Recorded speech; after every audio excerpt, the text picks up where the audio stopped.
Hello Bangla, আবার নিয়ে চলে এসেছে একটা নতুন ব্লগ। তো আজকের দিনের মেন রিচুয়ালস হলো আটা মাখানো, আর রাত্রের মেন রিচুয়ালস হলো ক্ষীর খাওয়ানো বা আইবুড়ো ভাত। তো এট ফার্স্ট আমরা ওয়েডিং লোকেশনে পৌঁছে গেছি এবং আমাদের কাজ স্টার্ট করে দিয়েছি। তো আমাদের দিনের কাজ প্রায় কমপ্লিট হয়ে গিয়েছে। তো এখন যাচ্ছি বাড়ি, যেহেতু আর কোনো কাজ নেই। তো বাড়ি গিয়ে আবার সন্ধ্যার সময় ঢুকতে হবে, যেহেতু রাত্রে ক্ষীর খাওয়ানো আছে। তো এসে ক্ষীর খাওয়ানোর শ্যুটটা নেবো। 2000 years later. তো আমরা ফির চলে এসেছি বিয়ে বাড়িতে যুদ্ধ করতে।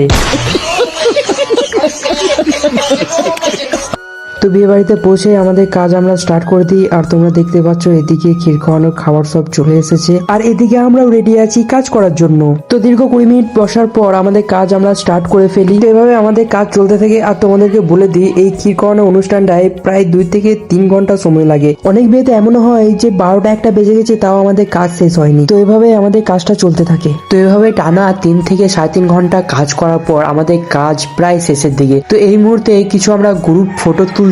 তো গ্রুপ ফটো তোলার পরই আমাদের কাজ এখানে আমরা শেষ করে দেবো। তো আজকে আমরা আমাদের কাজ শেষ করে বেরিয়ে গেলাম। তো কাল দেখা হবে আবার।